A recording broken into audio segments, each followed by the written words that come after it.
Even men at the top of their game find themselves wanting more from life. Whether it's more meaning, unshakable confidence, a bigger impact, more money, deeper love, a hotter sex life, or a powerful legacy.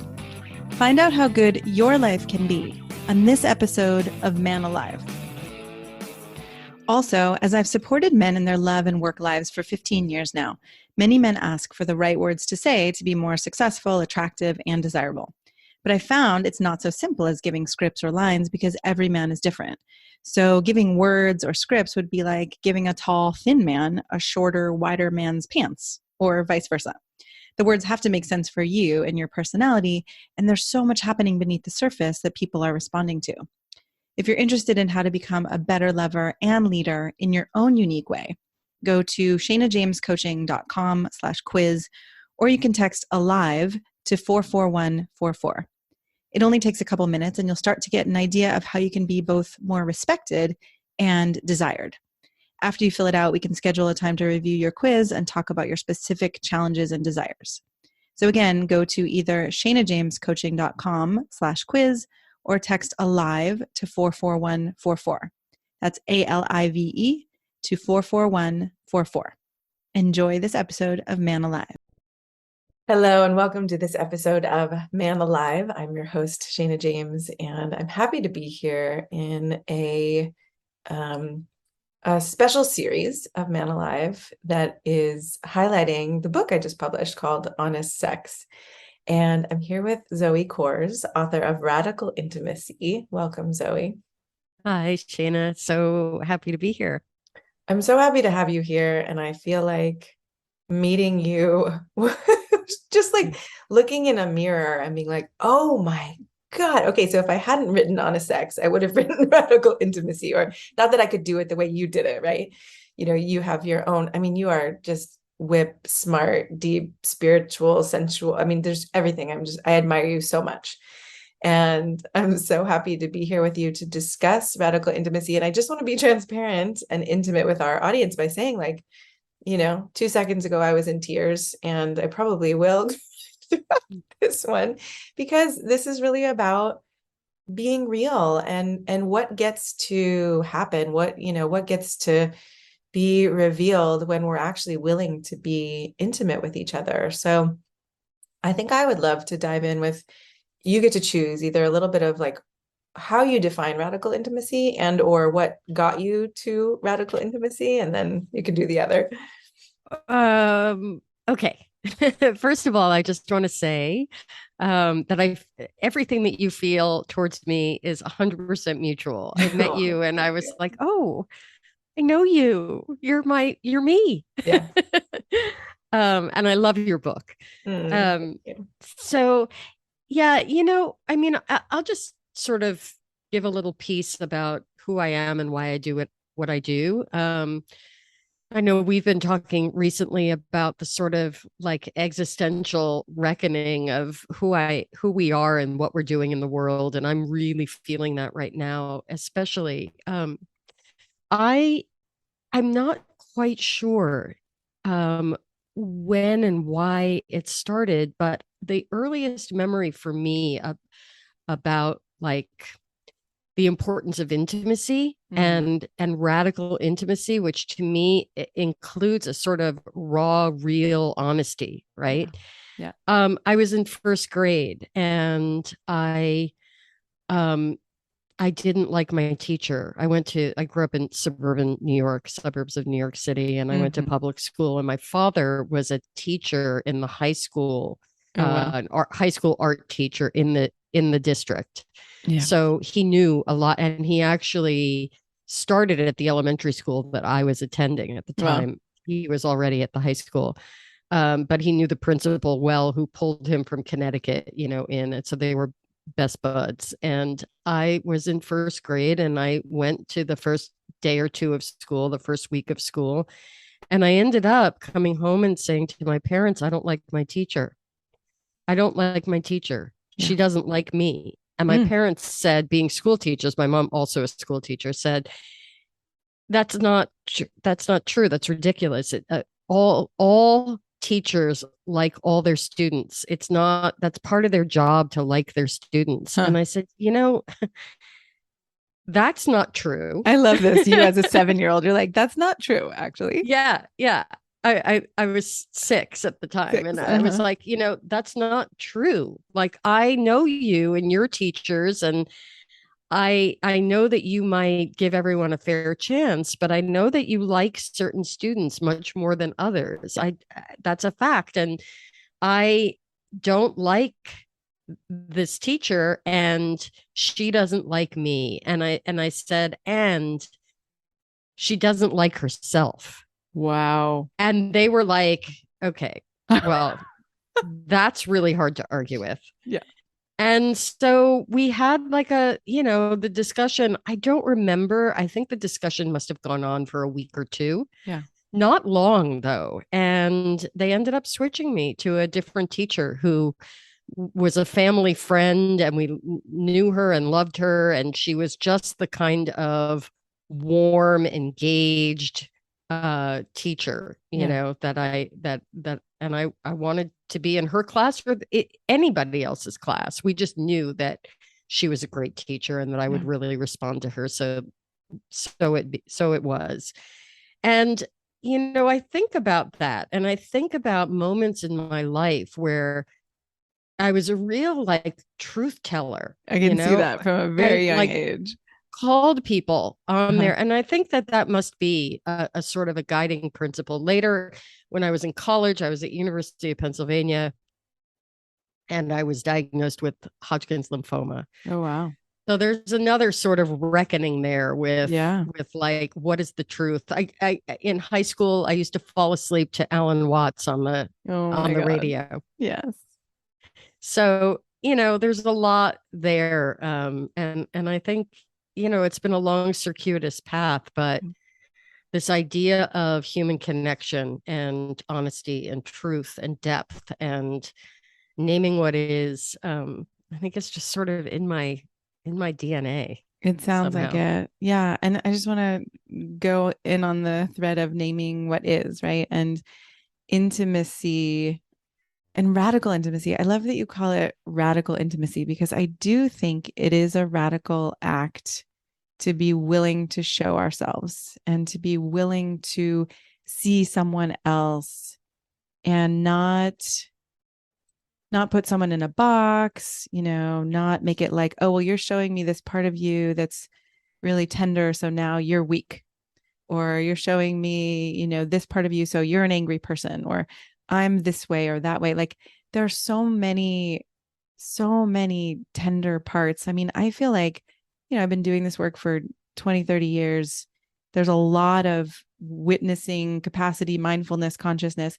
And there are still these super tender parts of me that feel unlovable or ugly or all the things, and it's still not even easy to show those or to speak those sometimes, like with new people in my life. And so I really appreciate the whole, maybe the naming what is comes later, because I think that's a really beautiful piece where you don't have to know, you don't have to fix anything. You don't have to know an answer. There's just the revelation in the moment that can create connection. So how do you define radical intimacy, or what is it to you? Radical intimacy is a term that I developed to name a program or a curriculum that I would take couples through at one point. And really what it is was sort of a teachable manifestation of this model of intimacy that I had organically been developing over the course of my life, really, but like kind of actively in the last 15 years. And it really came about when I had this relationship with a man, Owen, in the book. And he was like an unbelievably fascinating, compelling lover. And like really what he wanted, what he was setting out to do with me, whatever it is that and maybe he did this with everybody. I think he probably had some sort of love addiction Mm-hmm. issues. So it's probably not just me, but I was really able to meet him there. Yes. He said to me, I want to be more intimate with you than I've ever been with anybody else. Yeah. I'm inviting you to join me. And I said, gosh, what does that mean to you? He said, I don't even know. And so I mean, that's such an honest answer too, though. Yeah. I mean, yeah, there is a knowing that can get us to intimacy, but I think so much of intimacy shows up in the unknown and the moment of what's revealed and what's spontaneous. But okay. Yeah. Where did you go from there? What did you find? Well, what I found out was that we had truly the most physically intimate relationship I've ever had with another human being. Because he was available to explore our physical connection, our sexual connection in a way that was just like off the charts intimate. We explored every inch of each other's bodies. He actually taught me things about my body that I had never really known or realized or felt or experienced. Yeah. It was really just free. We just traveled to other universes. It was really sort of an exercise in, where sexuality meets consciousness. Yeah. I won't even say spirituality because I like that. The consciousness. Formless. Yeah. But okay, really, I just want to say, just to pause there, because it's like sometimes when I'm trying to describe what intimacy is, it's so hard to put words to. So I love that you're saying, okay, right, we explored every inch of each other's bodies. And I'm imagining there was also a kind of presence, like you were both really there. And it was less about, is this right? Is this wrong? Am I doing it right? Who am I? But more like, right, your mind kind of melts into the embodied, conscious, loving experience of, oh, I'm going to get to know every inch of you, every cell of you. Yeah, there were no thoughts. Mm-hmm. There were no thoughts. It was not at all about performance. It was all just and I'd had experiences like this. I mean, I have a big history in tantra and tantra practice, and that is shaped a little bit more by a sort of spiritual ideology to some extent. But this is something that I have been teaching and leading, is the idea of sexual expression and certainly partnered sex as a pleasure laboratory. Yes. Like it's not, you do this, then I do this, and then we have this outcome. And if this outcome doesn't happen, then this was not a successful. I love that. God. Yeah.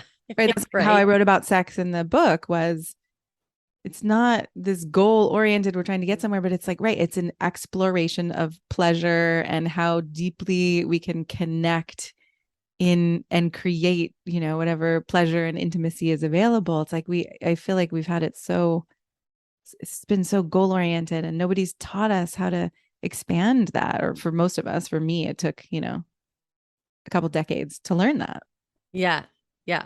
Well, and I think the sort of, without getting on my soapbox, the sort of patriarchal, porn-based idea of sexuality that is so culturally prevalent it's very masculine. It's not a reflection of a sort of expansive experience of sex. Right. So what ended up in the long run, after about 6, 7, 8 months was that this man was completely unavailable to me emotionally. He just was not able to meet me emotionally at all. Yeah. And because he was not able to meet himself emotionally, he had a lot of trauma in his past that he wasn't really owning.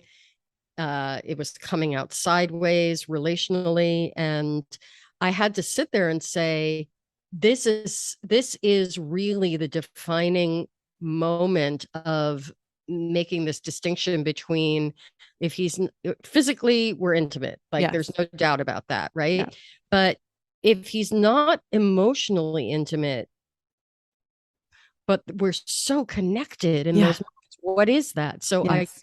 ended up calling that energetic intimacy. Yes. Okay. And you developed this grid, right? That's the Yeah. physical, emotional, and energetic. Are Yeah. those the three? Physical, emotional, energetic. Yes. Uh-huh. And then the 3 levels are self, other, and world. Okay, great.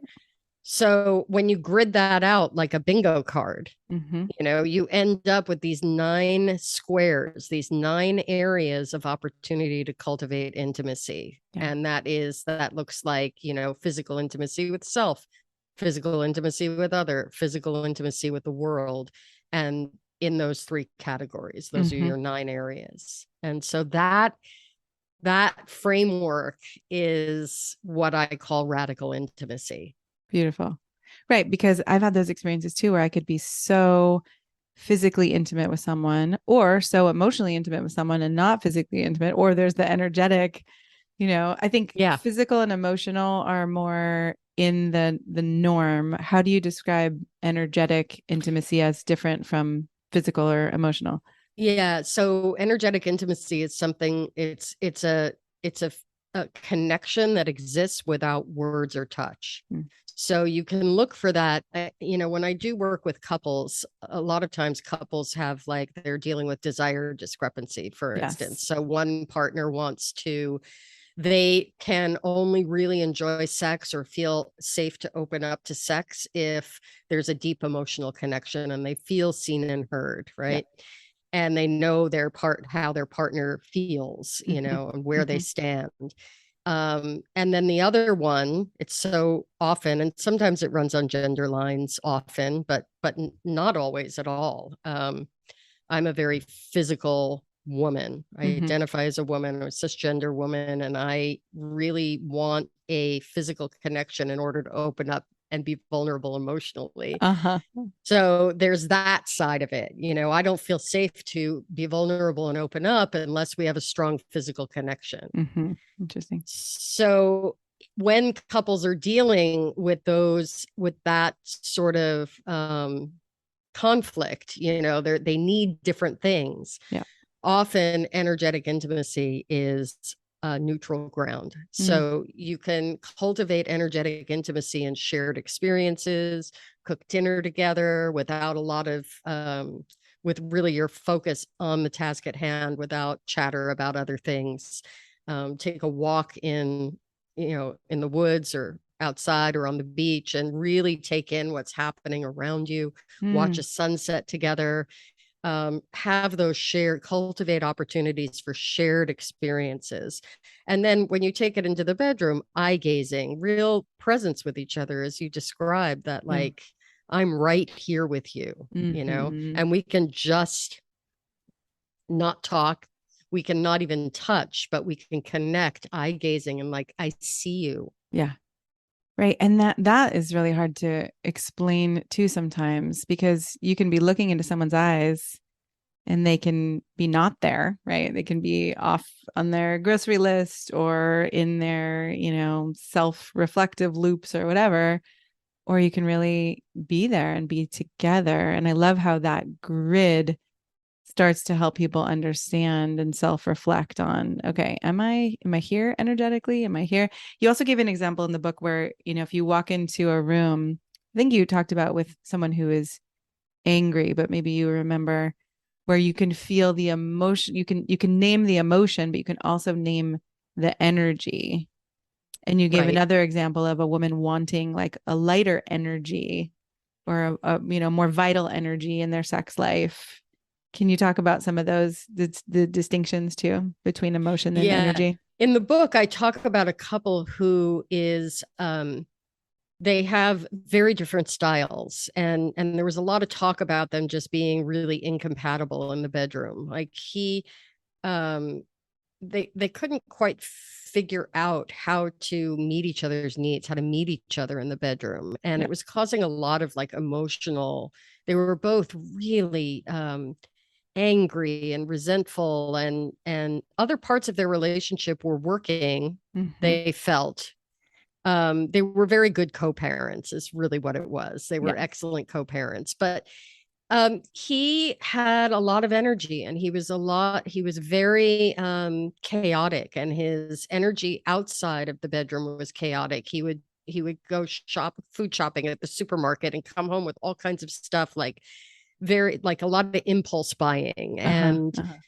And he was doing things and making decisions on the fly, and he would rile the kids up right before bed. And, he had like a lot of this energy that she felt was really out of control. Interesting. Okay. And she had a very high need for peace and calm, and especially in the bedroom, for her to be able to feel safe enough to really open up.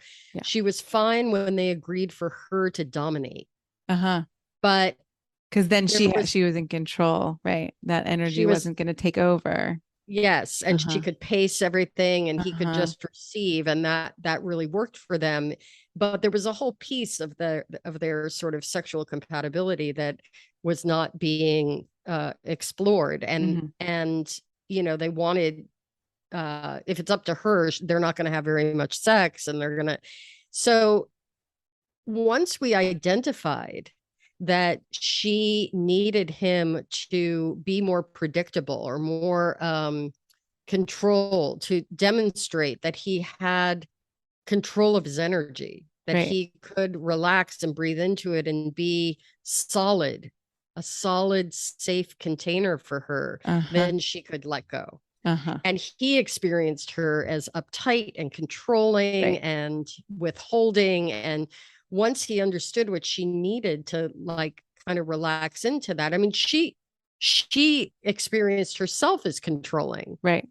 And so when we broke down that sort of energetically, rather than look at the emotional, and it certainly wasn't physical, it wasn't an incompatibility physically, like he doesn't know how to touch me, or right. Like they were plenty skilled in giving each other pleasure. Got it.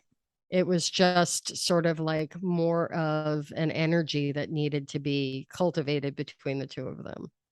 It's so powerful too. And then I bring it into the context of intimacy, radical intimacy, where, a lot of people I've met or conversations I've had, it's like people would stop at the point of, I'm mad at you, or I'm frustrated at you, or you're not giving me what I want, or I'm not giving you what I want. And then it becomes this battle as opposed to this intimate discovery together. Gosh, Shana, I think that's the hardest part. Yeah. The hardest part, I feel like, and even in my own life, to be able to come to a situation with humility, I think the sort of, I always say I look in a leader or a teacher or someone that I can learn from. I want the three qualities I want are self-esteem, presence, and humility. I mean, there really is no intimacy without humility. Say more. Well, okay, let's see if this is true, because sometimes I say things and then I take them back. But I think if there isn't humility, or there isn't a willingness to discover ourselves anew, right, in a moment, which I think takes humility, because it takes that sense of, I'm not going to rigidly define myself such that I'm only going to show up this way, right? That to me doesn't feel very intimate. To me, the intimacy comes, I think, in again, we might take this back after I say it, but like in the discovery in the moment, like who am I really energetically, emotionally, physically right now, as opposed to what are the stories that I tell myself about myself, and therefore no one else can almost penetrate those stories. That makes sense. Yeah, it makes total sense. And I think I totally agree with you. And so many different things come to mind in this. One is like beginner's mind, like when Suzuki Roshi says, in the mind of the beginner, there are infinite possibilities. In the mind of the expert, there are few. That's a paraphrase. It might not be exactly what he said, but close enough. Close enough.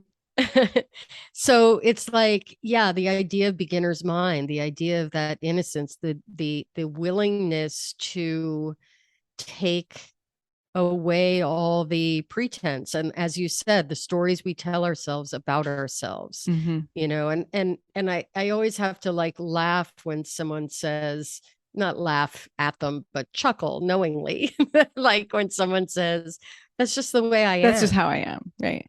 I mean, and it's not like those things aren't true. I don't want to take that away from someone either, but it's also not the whole truth. Well, my response to that is always like, okay, but what would be possible if that wasn't the way you are? Oh, interesting. Okay. So can you say a little more about that? So you actually kind of challenge that story or that idea. Yeah. And like, it's okay if that's what you're choosing for yourself. Totally. But like, let's take a moment and make sure that that's something you want to recommit to, Right. Because I guess if is, it's working for you, if you feel satisfied, if you feel connected, if you feel right, all the things, then maybe that's a good choice. Or, I mean, I was with my one of my former long-term partners, and they did not want to change. And when it really came down to it, they basically said, look, this is how I am. It isn't necessarily working for me because it quite possibly is going to cost me this relationship with you, but I'm not willing to change it. Yeah. I'm going to double down. I can't disrupt I mean, he wasn't this skillful in the way that he said it, but it was close. He kind of had he kind of made a choice at one point to not disrupt his life and his sort of emotional, mental well-being in opening up to a new way of being in order to save our relationship. Okay. And then how would you know? Because there, radical intimacy, I think we both believe starts with self, right? If we're not intimate with ourselves, then we can't be intimate 100%. with others. So how would you know if someone was giving up some part of themselves to try to be for the relationship versus trying on something new? Do you know what I mean? Like, when are they denying themselves or abandoning themselves? Like if the thing that he was potentially going to try, if it felt to him like an abandonment of his self versus there's no way to know, and there's probably no way for him to know until he, or they, the partner that you're dealing with, whoever they are, there's no way for them to know until they start to try to do that work. Interesting. So, I mean, it's often where, I'm working with a couple or I'm in a relationship where it's like, look, we're going to shake things up and we're going to try on different ways of being. Let's set a time frame. Like, how long are you, depending on the circumstances and depending on the dynamics and how difficult it is and what the path has been up until now. Sometimes it's a month. Sometimes it's 3 months. Sometimes it's 6 months.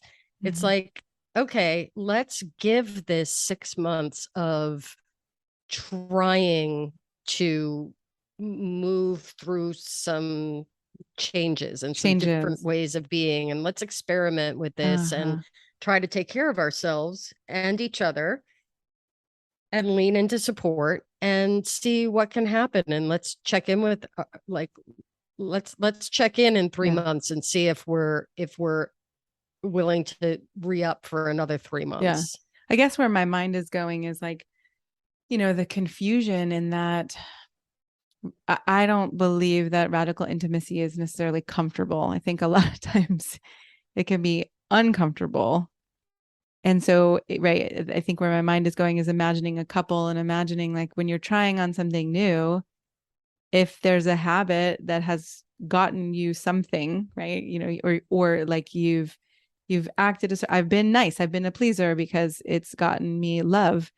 now I'm going to, this is one of my things actually that I'm practicing this month, is knowing my own desires, prioritizing them, and actually sharing them with people and the world.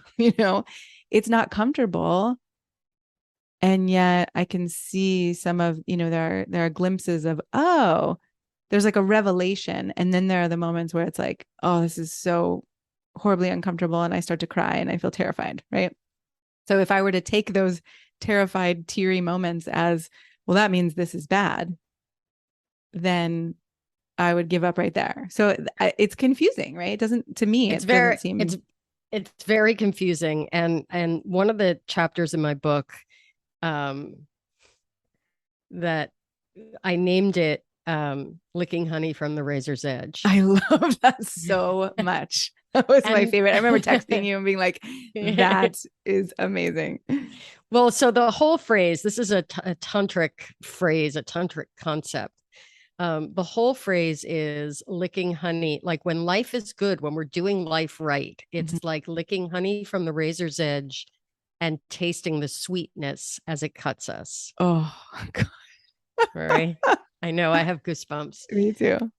But that's the thing. And we were, in your sort of tender, teary moment earlier, it's like, that's the good stuff. Yeah. That's the good stuff. When we open to it that way, because my tendency sometimes is to, shut down, collapse. All of us. And some of that is like, if my husband were here, he'd be talking about evolutionary psychology and survival and vulnerability and all of that, which I roll my eyes a little bit at. How come? But I listen to him because that's a whole other podcast episode, but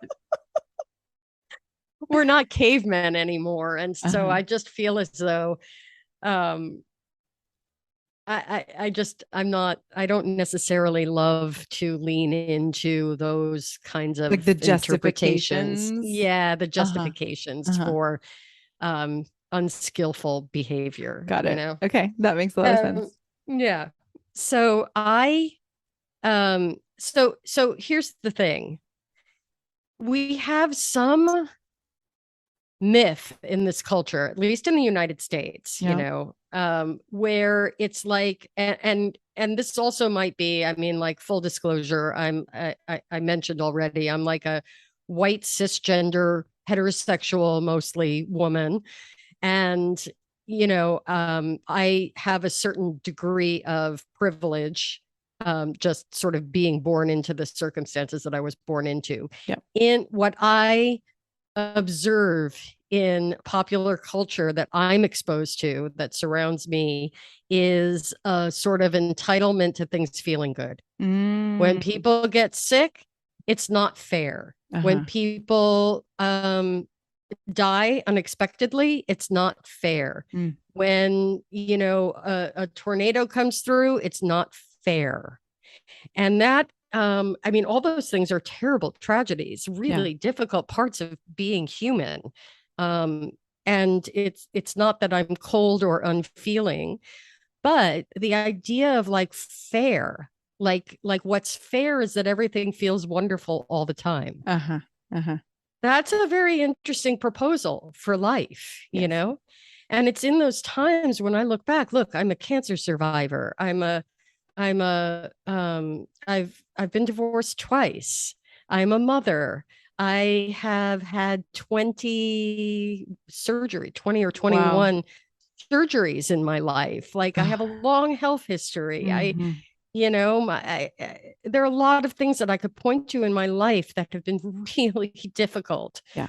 Really difficult, that a lot of people would say to me, like, it's so unfair that you had to go through that. And while I wouldn't choose those things necessarily, and I don't like to say like little cliche phrases like having cancer was the best thing that ever happened to me. That's like a little bit insane. Yeah. But I can tell you what kind of superpowers I now carry with me because I went through that experience. Yes. And so it's those moments where I'm utterly heartbroken or completely exhausted, or just I'm facing so much uncertainty and I'm terrified. Like those experiences, if you navigate them skillfully and resource yourself in the moment to be able to fall apart into them, there's a sweetness there. Yeah. There's a sweetness. Right. It's that honey, the honey. Yeah. Yeah. Yeah. And I imagine that some people listening would be like, what? I can't even imagine that there would be a sweetness. But I've found that too, that if I stay with the pain or the discomfort or the, the grit long enough, and I bring compassion for myself and other, and I inquire or explore into the deeper and more, fundamental layers, which all of that is not not always easy. That can be some serious work. And I have a friend who calls it a chew, right? Like that was a serious chew.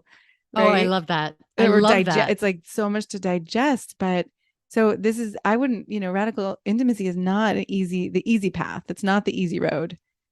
But to me, it makes possible incredible vitality, and in those incredible, experiences you talked about, wow, we can know every inch of each other's physical being and emotional, and we can transcend even, the who we know ourselves to be as humans. I mean, there's so much possible. I feel like we're just dipping our toe into this. Yeah. Yeah. Yeah. Yeah.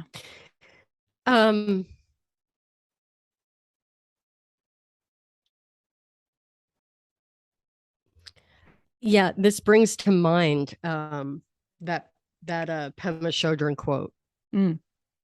Only to the extent that we are willing to expose ourselves over and over again to annihilation can that which is indestructible in us be found. Yeah.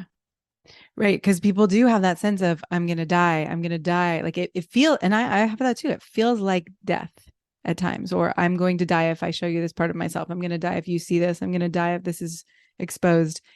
And then I do think you're right that part of the sweetness is, because what is truly real never dies. And then when we get to actually touch that, I think.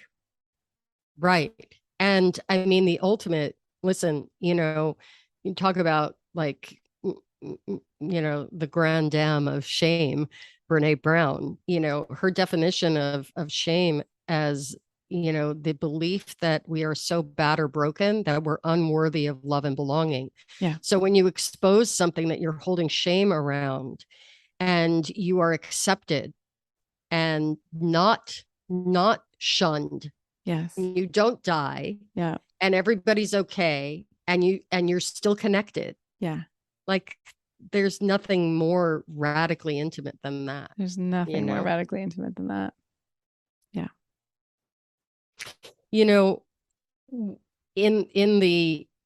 the book, I have a whole chapter about the term radical and why radical. And part of that is pushing past what you think you want so that you can not settle for just a little bit better than what you have now, but really making sure that while you're doing this work, while you're doing deep work, like do it deep enough that you're not going to be sitting here next week doing the same thing again because you didn't go far enough. Interesting. But one of the things is that radical comes from there's a term on a plant called a radical or a radicalis, I think in Latin. And it's the part of the root system that actually breaks ground into the soil to get the nutrients up into the stem of the plant to make it grow. It's literally that, like, getting to the root of something is really like getting in there to find the nourishment so that you can grow. I love that. Yeah. And there's something about doing that, the way you describe it, like doing that deep work and being in the like really facing it and going deeper, and it's dark down there. It is. It is dark. And, again, when we started and I had been in tears, it's like, I remember saying to you, I would rather feel the tears than numb myself to this, or, I'd rather stay open to life than get brittle or hardened. And I think it's easy. I watched my parents and I've been committed, and I'm still committed to never being jaded, but I ride the edge of seeing, wow, it would be really easy to be jaded in this world and by other humans and people's choices. But it is interesting that there's a very strong commitment. So then I get to watch that part of me and really inquire, like, what would it take right now to not be jaded? And often it is to open my heart, even in the midst of disappointment or worse, Yeah. I'm nodding for people listening along without seeing us. I'm like big nodding over here. Yeah, I'm totally your mirror there. I'm a dyed in the wool, jaded New Yorker. and yeah, it's hard work for me. It's definitely an edge for me to stay open and stay compassionate and stay engaged. I'm actually, as you're saying that, I'm realizing, I think the experiences of radical intimacy that I've had and continue to have are what keep me from being jaded, because they are the nutrients, they are the nourishment, they are the like kind of sweet honey running through my veins when that disappointment happens, or when the letdown happens, or when, people don't show up as I would like them to. Yeah. Or things fall apart, right? It's like, but it's possible. Yeah, totally. And, I mean, listen, it's worth articulating what the alternative is. The alternative is that you never get, listen, when you are afraid to look at something in yourself, let's just take ourselves as an example. So we're feeling a certain way. We're feeling, it's really uncomfortable. And I don't like, I don't want to look at this. I don't know why I'm feeling this way. I'm really angry. Part of it is like, we don't want to look at it or scratch the surface, because then what? What if we know the truth?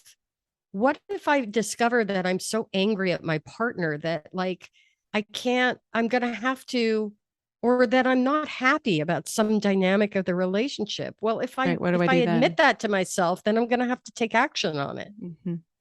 And that's like, I'd rather just not know. I don't want to know. I don't want to know. I just rather go.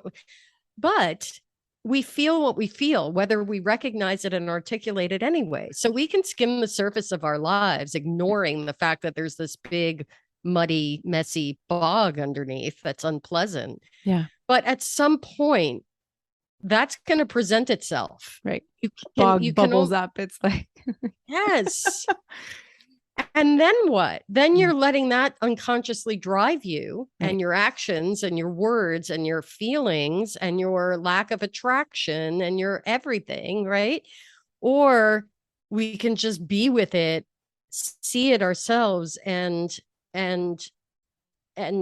take action from a place of like not 10 years of resentment. Right. So, but what happens is that we start to look at that, and it's messy and it's scary and it's uncomfortable, and all these feelings come up, and I'm angry and I'm grief stricken and I'm scared and I'm whatever. And you have to get through that piece of it in order to get to the reward. Yeah, you do. I think that's the tricky part for a lot of people too. It's like we start to go in and it's like, oh, this definitely looks worse than it was out there. Yeah. But it's kind of like that journey, the hero's journey into the underworld, right? We've got to That's right. Dip in there. That's right. Oh, this is so amazing. And it's like, I want to keep having these conversations with you. And again, I feel like we just barely scratched the surface, but I really enjoyed this. And I'm wondering, for now, we're on our completion for today. We'll do this again. Is there anything that's on your mind or on your heart, that you really want to bring? Yeah, I think it's hard enough in the best of times to be a human being. It's just not easy, and I think that's by design. Mm. I think that if we're willing to engage with the totality of life, the parts that feel wonderful and the parts that feel icky, um, I think that, with the right mindset and the right tools and the right support, the right perspective, I think, it's worth living fully. And so I invite everyone to just be present to themselves as a basis for being present with their partners, their family, their friends, the barista at the local coffee shop, you know, all of the people that are close to you, and then the people in the world, big swaths of the population that, you can cultivate a more intimate relationship and a more supportive relationship with all kinds of people in the planet itself. Thank you. Thank you for going so deeply into the, distinctions of intimacy that I think really what I saw, and maybe we can put the grid in the show notes too, if you're open to that.